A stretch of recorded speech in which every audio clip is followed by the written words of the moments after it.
tapi kena komplikasi, pasien mesti dirawat lama, tindakan yang berulang untuk menangani komplikasi itu kan menjadi suatu yang disayangkan lah.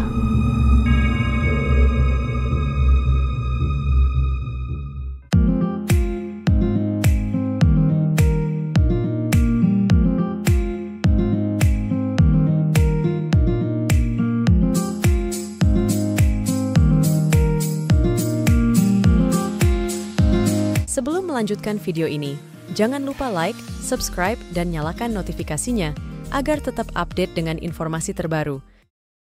Ya, jadi betul sekali ya, berat badan itu sangat mempengaruhi apa yang akan kita lakukan.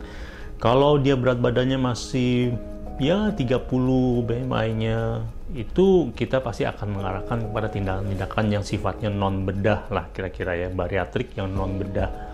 Misalnya pasang balon, jahit dari dalam, karena itu risikonya juga lebih rendah.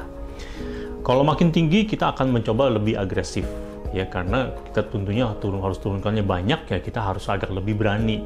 Kalau hanya kita lakukan tindakan satu saja, misalnya sleeve gastrectomy untuk semua BMI, ya itu tidak cocok. Ibaratnya Anda memberikan baju, tapi untuk orang yang raksasa gitu, jadi nanti akan kesempitan, nggak cocok.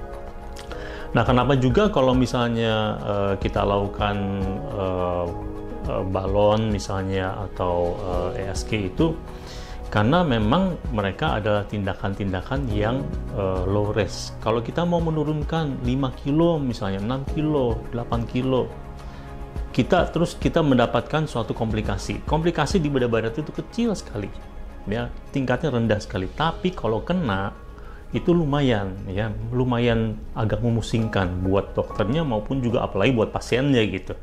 Kalau kita mau menurunkan 80 kilo, ya kita kena komplikasi itu masih worth it lah, ya, artinya kita masih, tujuan kita itu mulia, mau menurunkan 80 kilo tapi ada komplikasi. Tapi kalau kita mau menurunkan 8 kilo, hanya 8-7 kilo tapi kena komplikasi, pasien mesti dirawat lama, tindakan yang berulang untuk menangani komplikasi itu kan menjadi suatu yang disayangkan lah.